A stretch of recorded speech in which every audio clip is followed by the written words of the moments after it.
Who's that lady? Who's that lady? She's here. She's going to wait for a couple more people to get into the room. But hey, guys, it's Wahima. But just call me Wah. Melanated! Welcome to another episode of 90 Day Fiancé Before the 90 Days. This is season 3, episode 8, True Colors. And she's wearing bright blue. She's got blue on her nails. She's got blue on her toes. And she's told herself this is the last time she's getting her nails done because I'm spending too much money a month on it. And, you know, time to like cut back and think of others. You know, 'tis the season for thinking of others. Woo! 52 people in this room. Y'all was ready. Y'all was ready. 40 seconds in and 53 people in this room. 8 likes, but it's okay. You guys are going to get it. You guys are going to exit out of the chat and go back in and like the video. You're going to do it. I know you have. I have so much faith in you. It's like crazy. Okay. Making sure there's nothing super crazy in the background. Whatever you see, you see. So your girl was in Belize and Guatemala y Belize for the last week or so. And then I came back and then I was too tired, you know, soy cansada, you know, she's real tired and she has been learning Spanish as well. So I'm having a hard time speaking English because I'm somehow thinking in Spanish a little bit. I don't know why. Okay, so notification squad on deck. We've got Mari, we've got Stanley, we've got Nicole, we've got Dana, Angelo, Shalene, Angela. We've got Punky Reggae Party because it's a punky reggae party. And it's tonight. We've got Colleen. She was here last night. Or she wasn't here. She's in Chris's thing last night. Colleen, okay. Answer me this, girl. So we're getting some comments on Chris's video that says that I was being mad rude to Chris and I was throwing mad shade. And I'm just like, no, I wasn't. I wasn't throwing any more shade than normal. And that's just our relationship. Like, Chris says something crazy and I side-eye the shit out of her. And then she looks back at me and she's like, okay, you're right. And I'm like, ha ha ha, and we laugh about it. So, and when we have differences of opinions, like, it is what it is. Anyways, it was a really good live last night, but some people like felt a ways about it and then tried to like be shady. And I'm like, y'all, me and this girl have been friends for damn near 18 years. Like, you coming in and telling her how I'm being shady to her is doing nothing but making us look at you like, who do you think you are? Trying to come in between our friendship. It's weird that you think that you're helping or doing something. Okay, so let's jump into this video. I'm gonna get my notes. And let's first talk about Caesar because like he's on my mind and nothing happened in his segment. Okay, so Caesar, we find out his credit card declined. Maria found out like 3 days prior, didn't say anything to him about it. Just let the man think that she was getting on that plane. And then when he kept asking her where she was, then all of a sudden she's like, oh yeah, it was canceled. And then on top of that, she's like, also, I don't want to do this anymore. And then tried to gaslight him and make him feel like he was wrong. And she's like, oh, that's right. You're the victim. And I'm like, he 100% is the victim because you're a scammer, Maria. And you've been scamming the shit out of this man. I mean, yes, he did do something stupid, which is go on a Ukrainian website thinking he's going to get an actual girlfriend. But at some point, you realize that this man wasn't down with the scam, and that was probably 3 vacations ago. And you continue to take money from this man and egg him on and lead him to believe that there would actually going to be some kind of relationship, which you knew damn well you was about to be with him. So anyways, so Maria tells him it's over. He cries, and then he goes on to like sit at the pool and roll his pants up like capris. And there's this scene with him looking sad, texting her. He's been texting her since the day before. She hasn't responded, because she's finally happy to get out of this relationship or figure out a way to not have to deal with him because he's being really demanding all of a sudden. And then he decides he's going to have this lonely ass dinner by himself because he paid for it, so he might as well have it. And then producers sent the father and daughter duo team over to him. And yes, hold on. My dad just texted me. I have to give him my key so he can move it. The producers sent over to him, and they both walk up to him fully mic'd, by the way. Hi, Caesar.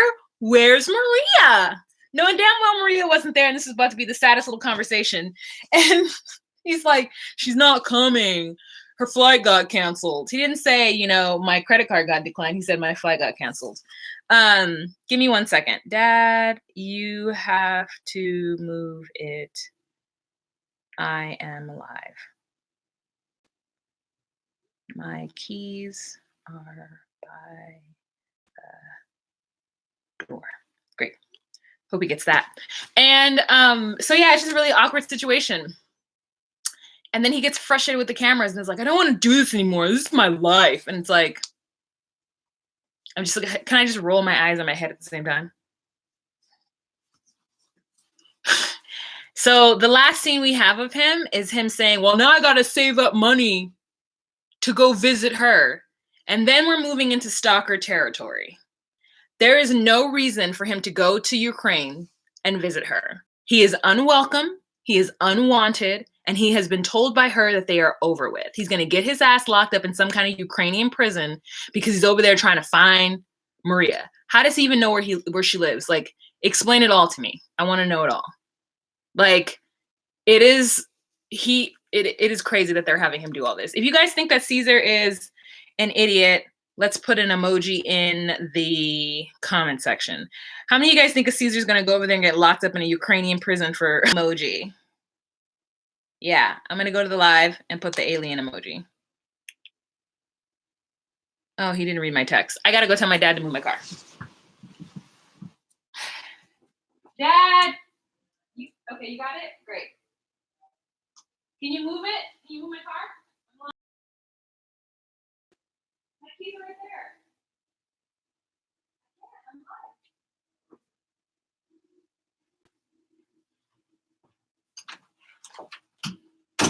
Guys, for those of you who watch my Instagram and know my dad, he literally was like, oh, Mom, I can't. Then you're going to have to move it because I'm busy. Thank you for the alien. Thank you for thinking my bedroom is cute.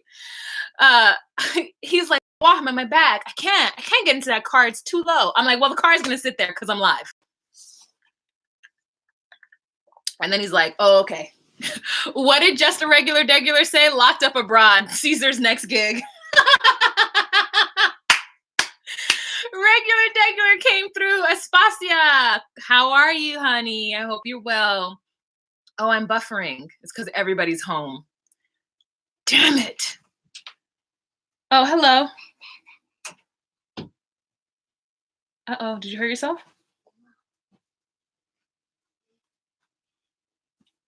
You guys, my nephew has just walked into the room to say hello. Hi. Come on.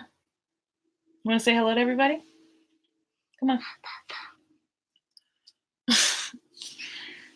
I mean, if you're going to be in here, if you're going to walk in unannounced and assume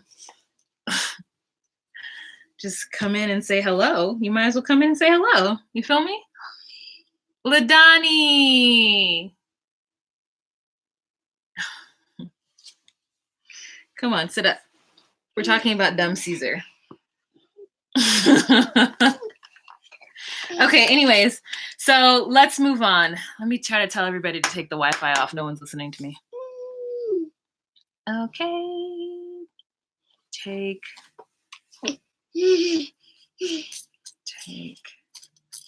off Wi-Fi, please. Okay, I told everybody, so hopefully it gets better. Okay. He's just gonna lay on my lap, I suppose. Let's move on from Caesar. Locked up abroad. What a good comment. All right, so the next couple that we're gonna talk about is Darcy and Tom. This was a mess. This was an absolute mess. So it starts off with Tom and Darcy having a conversation about Darcy's attitude with her sister and how they have like a competitive attitude and it made him uncomfortable. And Darcy is trying to like make the situation, I don't know, it's like she's embarrassed at the same time as doesn't want to be blamed, you know? And I get it, but it was just too much. Like at some point you can't just be like, yeah, it's her fault. I try to talk to her about her behavior, but she doesn't listen. It's more so like,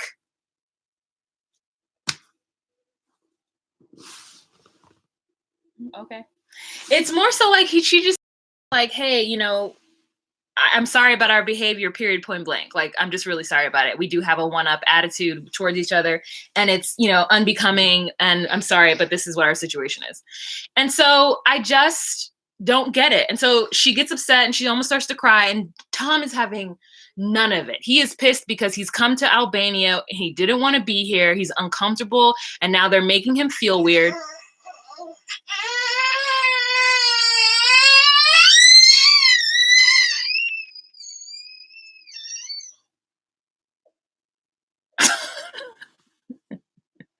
I think he's upset because he wants me to play with him and I'm not.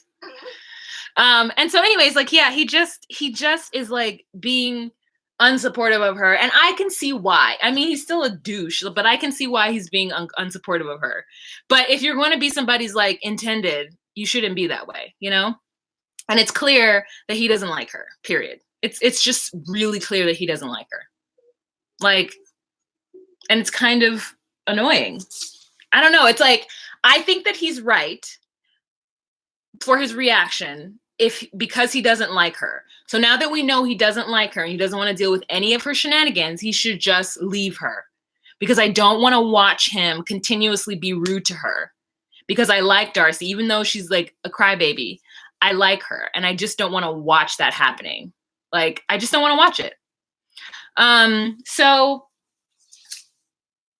she then the next day talks to her sister and is like, yeah, we got to stop bickering because Tom had a problem with it. He's here and he's uncomfortable and I feel bad. And Stacey's like, well, then he isn't the right guy for you, Darcy, because we weren't doing anything bad.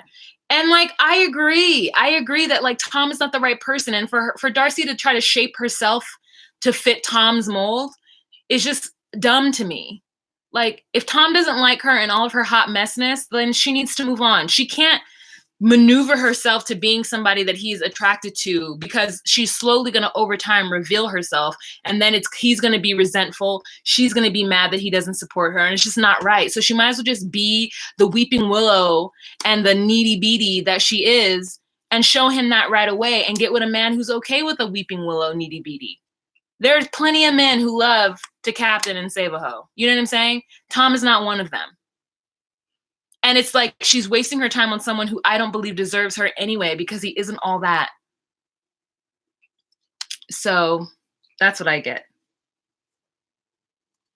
That's what I believe. So the next thing is that they go to the place where, I think they already did this, but I'm going to go out of order. They go to the place where Florian and Stacey have proposed to each other, which again puts Darcy on 10. And she's upset because this is the place where her sister got, instead of letting her sister enjoy this moment. No. And also, I don't think Florian is cute at all. He looks like a heroin addict. And I think that's it. I think we find out at the very end, that the reason why Tom wanted to go to Gran Canaria is because he finds it very romantic. And it's also the place that his dad proposed to his mom. Now, I don't know if I believe that, but it blew Darcy's brain. I mean, she somehow construed in her brain that he was going to propose to her there. And the reason he didn't propose to her is because they went to Albania instead. And I'm just like, girl, Darcy, he wasn't going to propose to you. He was not going to. You going to Albania is not the reason why you're not currently proposed to. Like, that doesn't make any sense. You know, you guys don't get what I'm saying? Like, if he was going to do it, it doesn't matter where he was going to do, he's going to do it anyway. Like, it has no bearing to that.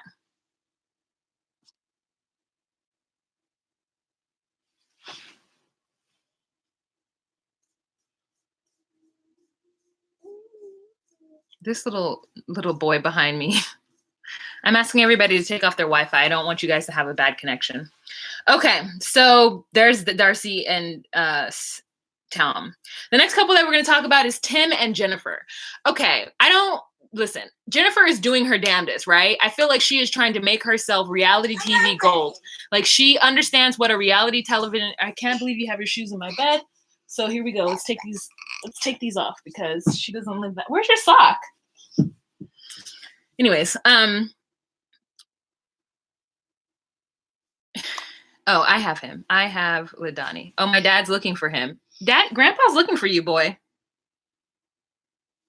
He's searching high and low for you. Didn't know where you were. So Tim, someone said Tiny Tim. Someone said Tiny Tim, and that is hilarious. That is absolutely hilarious. He is tiny. He's behind the door. Yeah. Come on.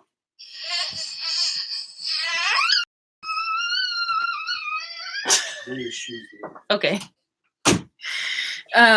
He's absolutely tiny. Thank you for saying that. Okay.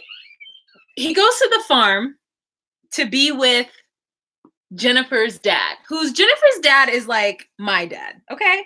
Like, listen, when you have a situation where your father is like, there's a combination of like smarts, because you obviously have to be pretty smart and business savvy to run a ranch, right? Okay, so there's that. And then there's also like a combination of like fuerte, like being strong and like being able to like go out into the fields and do stuff. You know what I'm saying? Like be able to like till the land, be able to work with cattle. There's a certain combination of that kind of guy. Her dad is a straight up cowboy. He's like a caballero. You know what I'm saying? Like, and a ranch owner. And then here comes Team, who is like brought his ranch boots that are like perfect boots. And I'm just like, you don't have a cowboy boot you could have brought? I mean, you don't have a broken in pair of cowboy boots? I don't understand what's going on. And he's trying to like do work on the farm, and he's just like those manicured nails. You know what I'm saying? He's just the manicured nails. And she calls him the P word again. And he just accepts it. It's insane that he accepts it. It is insane. Unless he is just doing it for the TV. I have to get my fan. Unless he's just doing it because he knows that it's not Fiancé gold.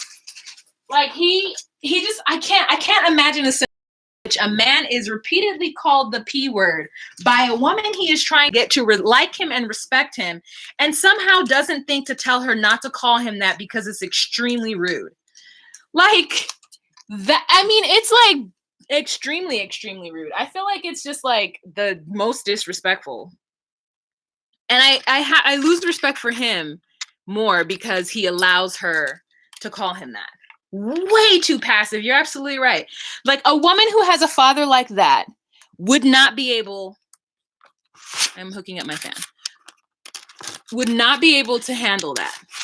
Tim, like would not be able to just like deal with that kind of man who doesn't have, oh, thank God, who doesn't have the kind of fortitude needed and like isn't masculine enough.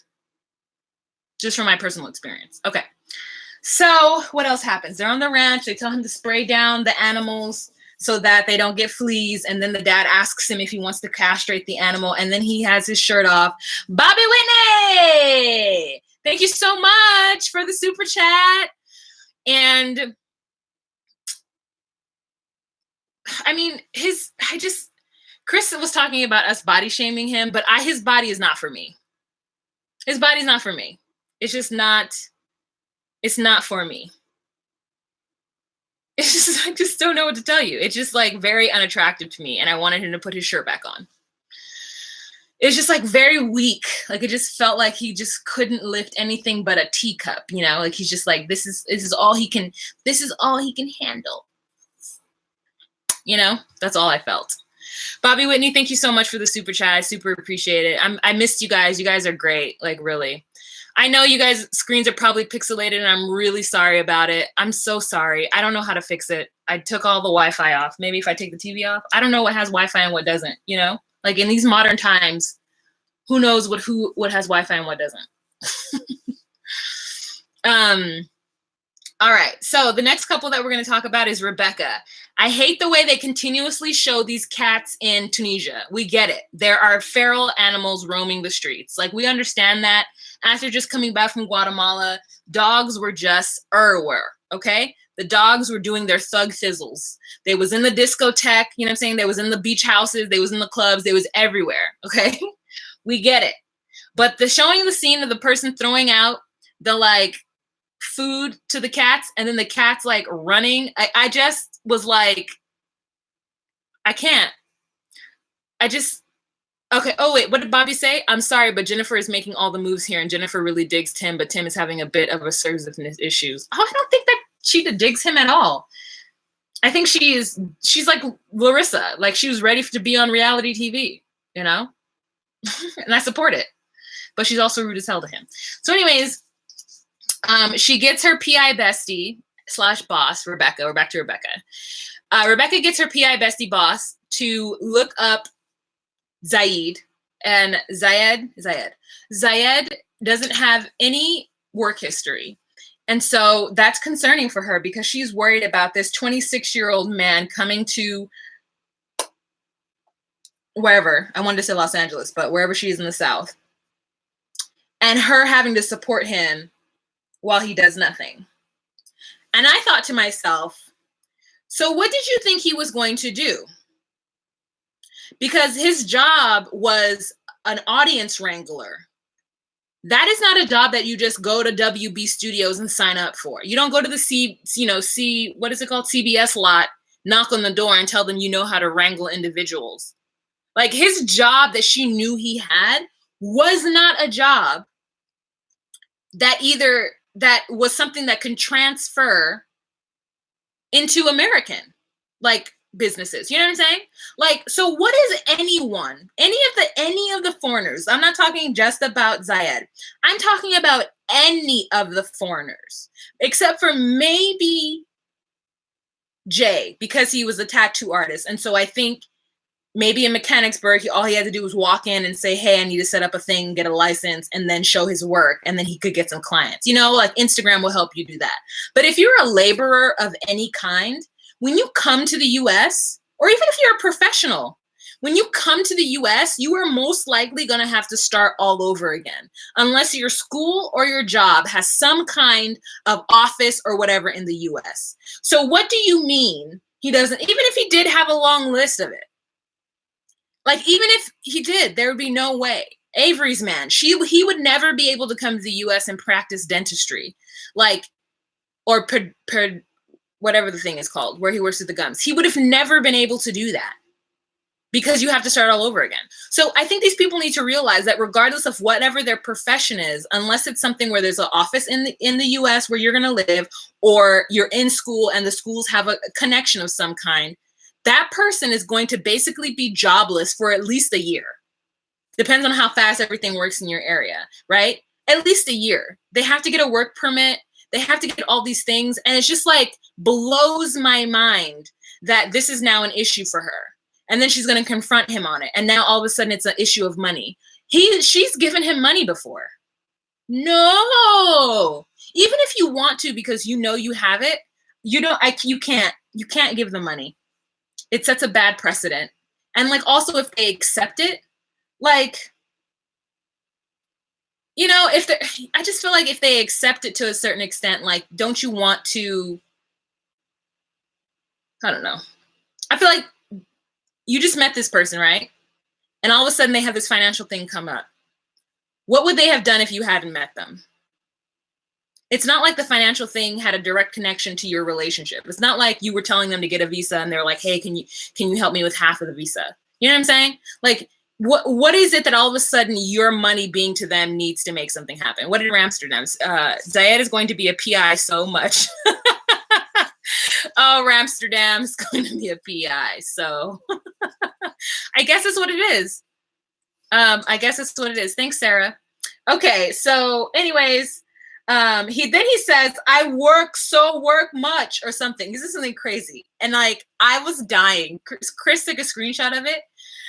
Let me look on Instagram. She put it, I work so much or something ridiculous. And you're just like, you don't work so much. You have just been like, we have only seen you I don't know. I'm just judging him. I'm judging him. I work so much work. Where? Where, when, and how? I work so much work? Okay. Zayed is a professional gigolo. Yeah, you guys, he's using her and she's using him. Okay. I know I went off on Rebecca and I went off on these older women who get with these younger men. I know I went off on them and I was like feeling bad about it because I was like, but the thing is though, I would have gone off on it if it was any gender. So it's not like I'm going off on the women, but I just felt like she's not a predator. It's not a predator, but she's looking for a very specific man. I think what set me off is that her third husband was a 23-year-old Moroccan man. And that was what, a year ago, 2 years ago? So she was 45. What business does a 45-year-old grandma have to go to a foreign country and find a 23-year-old person? It just doesn't feel right. It doesn't feel right if the genders were changed too. If there were any genders, it does not feel right to me. It feels like, hey, you've got way too much of your life in front. They've got way too much of their life in front of you and they need to grow as individuals. And what are you going to do? How is that 23-year-old going to take care of you? How is that 23-year-old going to provide you with whatever? And it's fine if they do, but like, it's a problem. Sarai says, it's just like Tim going after Colombian girls. Like, I feel the same way too. Like, I understand that you have a preference, but sometimes when your preference zeroes in, it'd be one thing if your preference was a certain look. If you're like, I love long, dark hair. There are plenty of women of different variety of cultures that have long, dark hair. If you like pale skin and dark hair, right? I mean, you have someone like Devin who's dyed her hair dark and has pale skin, and you have someone who has olive skin you know what I'm saying? You have different things, right? But when it's like zoned into one type of person, that is not of your own ethnicity, it feels weird to me. And maybe it's because I'm somebody, I know people have a type, but I don't know, it's predatory to me. It's an odd type of predatory. Like, I don't want to say that she needs to be with somebody her age because I don't necessarily know that. But I think that 23 is too young. You're robbing that person of something, I think. You're not, because your expectation of what they can give you is not valid. It's not right. Because a 23-year-old man can't give a 45-year-old woman, I don't think, what she might want besides sex and maybe a little bit of companionship. But like, I don't know. Maybe I don't know. Let me know if I'm wrong, Let me know if I'm wrong. Oh, Akeen says 20-something-year-old guys make you feel young. Yeah, until they're annoying and you just want to hit them. Like, shut up, It's a control issue. I bring you over here and you have to do what I say. I agree with you, Kathleen, but I think that she also wants someone to take care of her at the same time. Like, I think she's going to want someone to, like, do what she says in service to her. I think that's what I'm thinking. And that's what I don't like. Okay. So, 458 people in this room. Hey. 144 likes. Okay. Oh, I can get to 200 likes. I like that. 200 likes. That'd be great. So let me just go on ahead and say, though, in Rebecca's defense, Zayed's sister, mad rude. Them laughing at her, or it felt like he was laughing too because he didn't stop his sister. But the sister laughing at her for her marriages, it just harkens back to or it makes me think of the whole idea that when you're divorced, that your marriage has failed. And I don't like that. I don't like that terminology because I feel like marriages aren't what they used to be. And you can't say that your marriage failed. I think it's more so it just, you weren't happy with that person and why life's too short to be unhappy. We have way too many options now to be unhappy. I don't think it failed. And I think that for them to laugh at her or for the sister to laugh at her is just, it was really mean. It was really mean girl behavior. It was really, really mean girl behavior. Lynn J sent me a link. I can't go to it right now, Lynn J, but I'll look at it later. Okay. Akini. So Akini and Benjamin. Akini is just taking Benjamin on a ride and not giving him any information. He is lost. He doesn't know what to do. I feel like he looks overwhelmed. Like he thought he was going to go to this situation. It was going to be one way. And it just was literally not going to, it's just literally not that. He gets there and he finds out he can't stay in an Airbnb and find some kind of comfort and solace at night. He has to stay in Fidel's house, the brother's house. Then he goes and he tries to meet the dad. The dad doesn't show up. Then Akini's brother tells her she brought shame to the family, and Akini shuts down on him and doesn't want to talk to him. Then the next day they try to have a conversation, and Akini's like, in my culture, we don't talk. We just put things under the rug and we don't have those conversations. And then he's like, but I can't do that. I need someone who's going to communicate. And then he's feeling some kind of way because Fidel thinks it's his fault, the reason why Akini's upset. Meanwhile, it's actually Fidel's fault, the reason why Akini's upset. And Akini's like, just continue to let my brother think it's your fault. It's fine. Don't say anything. And I'm like, what? I don't know. Benjamin's better than me, girl. I would have left at that point. I would have been like, okay, this is not going to work. Because I can't be someplace hot and sweaty, you know what I'm saying? And disrespected at the same time. It's already hot. I just came back from Guatemala. Anytime I see anybody on TV sweating, I'm like, I feel you. I feel you. Okay? I fucking feel you. Like, I can't. I see somebody sweating on TV and I'm immediately on their side. So it's just like, it's bad. And like, so then she tells him, okay, now we have to go to church. So they go to church to meet the dad. And the dad said, if he comes to church, then I'll give my blessings. And he gets there and the dad's like, not only do you have to come to church, but you also have to talk to the elders. The elders need to approve it. So now there's a council of elders asking him questions about his ex again. And so he tries to like use, listen, I know he was so close to say, well, John 16 says, so God loved the earth that he gave his only begotten son. Like he was just like, I know he was real close to throwing out scriptures to try to get them to be on his side. You know what I'm saying? Like it was just too much. And then they gave him the permission, right? They shook his hand, he got it. And now there's the bride price that we have forgotten about. And the dad says, well, Isaac brought jewels and Abraham brought goats. So what's Benjamin gonna bring? I'm like, first of all, Benjamin don't got 2 pennies to put together.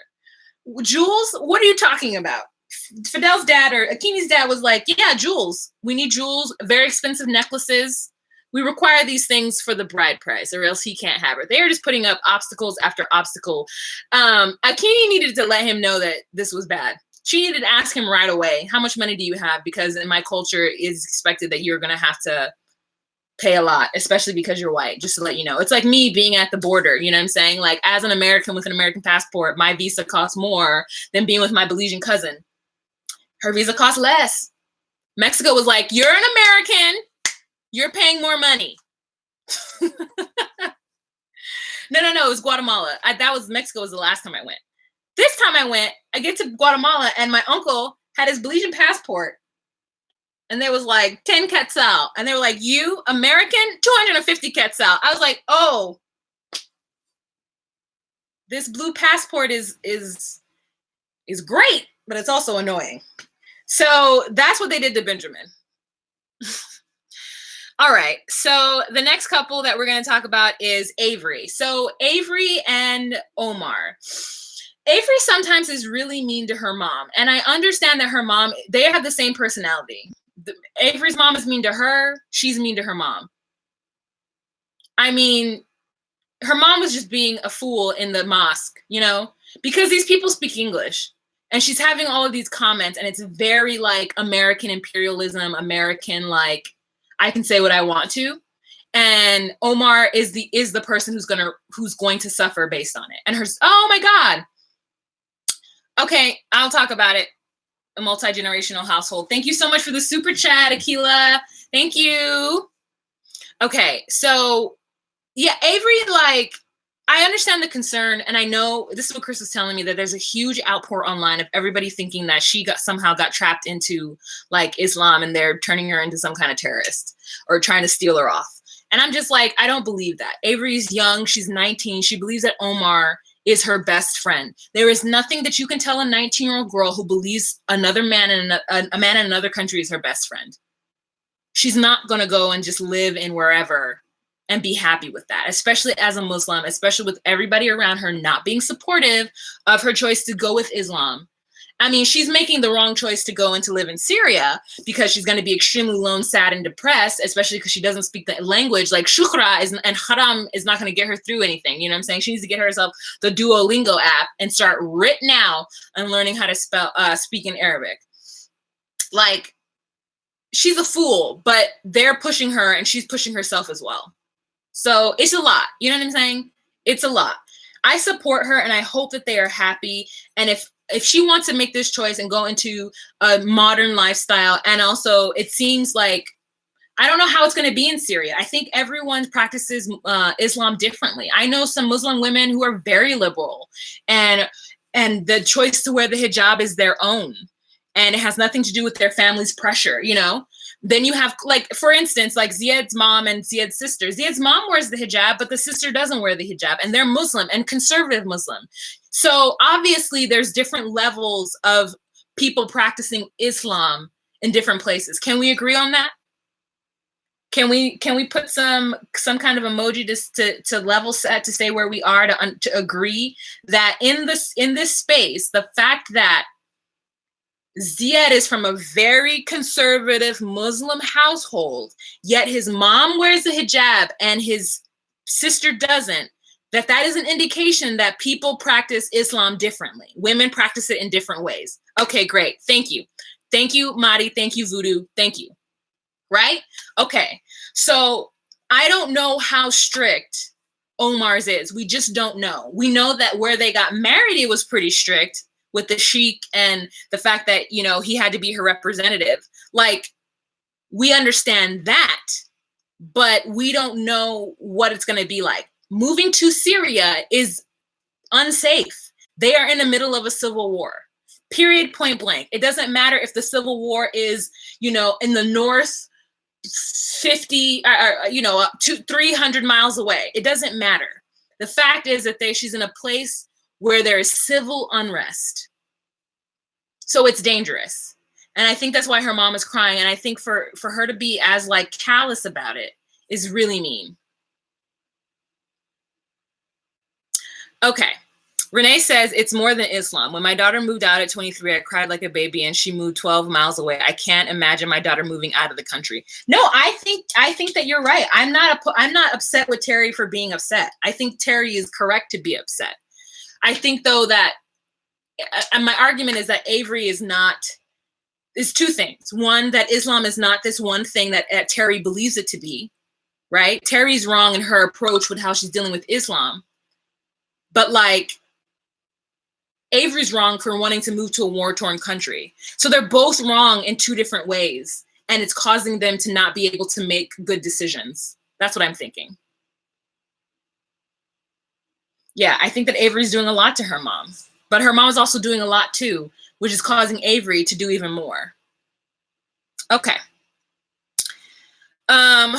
Next couple that we're going to talk about. Oh, so Terry ends up, when she finds out that Avery is going to move back to Syria at some point, Terry ends up getting up and running out of the restaurant, and Omar ends up running after her to try to see what's going on. Whew. All right, so the last couple that we're going to talk about is Caesar and, Angela and Michael. BB Angela. Okay, so Angela and Michael. So Angela basically woke up this morning with, like, looking like a black lady, okay? She had on all of the jewelry that matched. She was, like, ready for Nigeria this time. She was wearing loose clothing. Her clothes were exponentially better than last season. Every outfit she's worn so far has been like a colorful print. She's had the proper shoes. Remember she went there with boots last time? You remember that she went to Nigeria with riding boots last time, and like shirts that had cutouts in it and all kinds of silliness and sparkles and sexy bitch and like stuff like that. This time she's like solid colors, print on the bottom, arms out, covered up a little bit. She's like, speaking her Swahili, smoking her cigarettes, walking around. When she tried to play Michael for the fool, she's like, "Oh yeah, Michael, go get the car." And she turned around and went and got her hair done. I was like, this Angie better work it. Angie baby better work it. Okay, so she goes to get her hair done, and they found a good group of ladies in this hair salon to do her hair. I mean, the woman who owned the salon, or one of the people who had her sit down in that chair and was asking her all the good questions, I was just like, okay, Legos, okay, you guys get this lady to ask Angie those questions. They was like, oh no, you got to do this. And when Michael came in and Angela wanted her to leave, she was the mediator between them. I love when they have a good supplementary character. I love it. So they're braiding her hair back. She got it up in a ponytail. Again, she has a matching bracelet, this and this. And she's just like, throwing the cake in Michael's face was a good move because it was great for TV. But he looked like a fool. He really did look like a fool. She kicked all his stuff out of the hotel, left it out in the street, in the hallway. He had to sleep in the car. So finally they got together. He answers the phone. And she's like, meet me at the restaurant around the corner. No address, nothing. Just the restaurant around the corner from the hotel. So producer set up. And she's like, Michael, something's got to give. You got to stop lying to me. And he's like, I will. I promise I stop. He has a little necklace that is in wood and it has an A in it and has her in the heart. And he's still talking about the green card. He's like, I'm not going to get the green card. And I just don't know, because I feel like this idea of like solely coming here based on love is a fallacy. Like, yes, he may love Angela, but does that need to be the only reason why he wants to come to the US? I mean, obviously this man does, and I think there's definite benefits for him if he does. So why can't it be both? Why can't we just acknowledge both? Dee Dee says Michael will move to Atlanta and find him another young woman once he's over there. I won't blame him. Listen, if Michael, wherever he goes, he better hide, because Angela will come after his ass. Post-stat. I'll get Michael a green card, no love needed.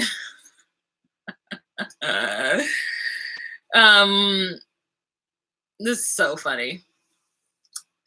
Arian says that Angela is abusive. Expand on that. Arian. Explain to me why you think she's abusive. I mean, I think that he's a glutton for abuse then, if that's the case, because he didn't have to talk to her anymore. She's already said it. You can go. I mean, the cake in the face was dumb.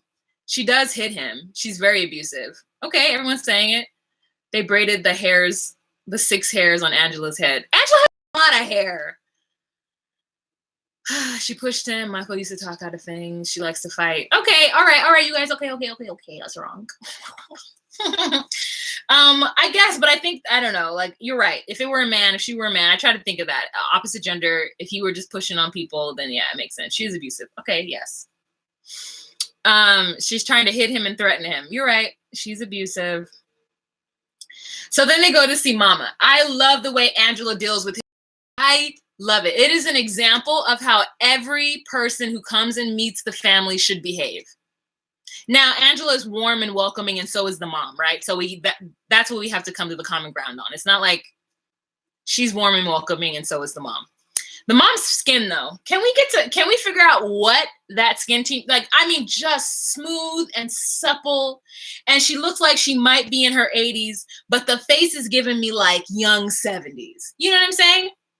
Whatever age she is, she's giving me like a couple of years younger. Just a little bit of a doubling over right here, just a little something here. But girl, if she wore makeup, if Mama wore makeup, got her a little lash, got her a cute wig, a church lady wig, we wouldn't know how old she was. Put it down.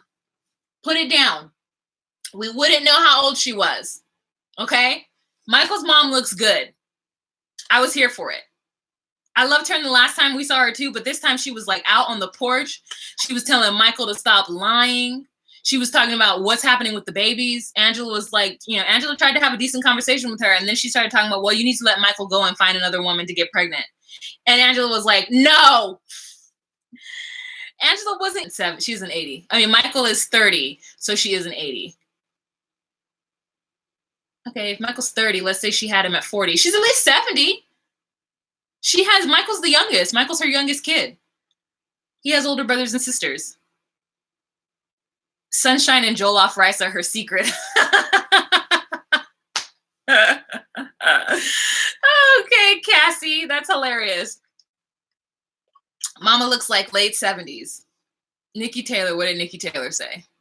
Black don't crack. I mean, girl, it's more than just black don't crack. Okay, it's like, I don't know, girl. It's more than just black don't crack because it was supple. She was gleaming. It's like, I don't know. It's like whatever her nighttime routine is, can we know?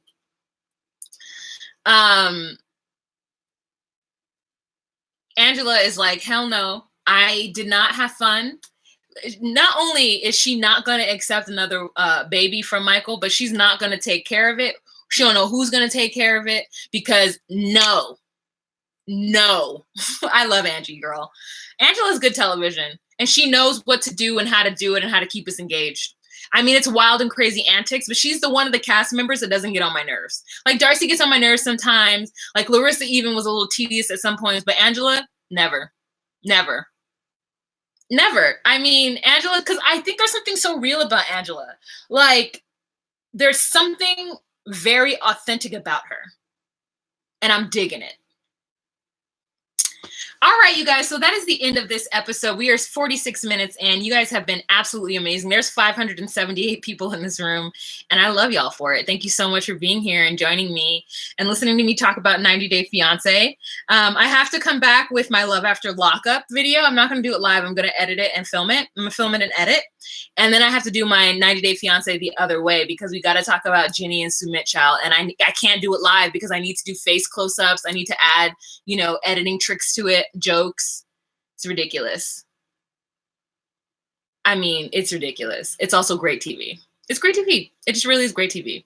I also have been watching Chantel and Pedro's show, and I'm not mad at them. The family is getting on my nerves a little bit, but it's a good thing I'm not reviewing it because I would be mad at them. I'm just watching it when I'm bored and I'm like enjoying it. Ramsterdam, I love you too, boo. All right, Quasi. All right, Cynthia, Gregory, Mari, Mariah, Raquel, Didi.